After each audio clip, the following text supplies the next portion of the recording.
ಭಾಷೆಗಳಿಗಾಗಿ ಎಲ್ಲ ದೇವರ ಮಕ್ಕಳು ಗಟ್ಟಿಯಾಗಿ ಬಾಯಿಗೆಂದು ಪ್ರಾರ್ಥನೆ ಮಾಡೋಣ. ಸ್ತೋತ್ರ ಹೇಳೋಣ, ಸ್ತೋತ್ರ ಹೇಳೋಣ.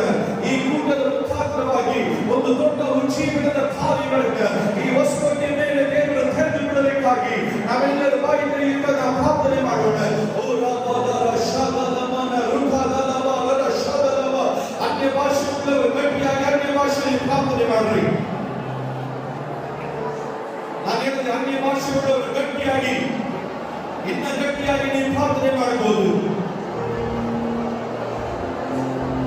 ಇನ್ನ ಗಟ್ಟಿಯಾಗಿ ಪ್ರಾರ್ಥನೆ ಮಾಡಬಹುದು. ಇನ್ನ ಗಟ್ಟಿಯಾಗಿ ನೀವು ಪ್ರಾರ್ಥನೆ ಮಾಡಬಹುದು. ನಾನು ನನ್ನ ಸಭೆಯನ್ನು ಕಟ್ಟುತ್ತೇನೆ. ಮಾತಾಡದ ಲೋಕವನ್ನು ಜಯಿಸೋದಿಲ್ಲ ಎಂದು ದೇವರ ವಾಕ್ಯದ ವಾಗ್ದಾನದ ಪ್ರಕಾರ ಈ ಕಾಲಘಟ್ಟದಲ್ಲಿ ದೇವರು ಮತ್ತೆ ತನ್ನ ಸಭೆಗಳನ್ನು ಕಟ್ಟಲಿ. ಶುಭವಾದ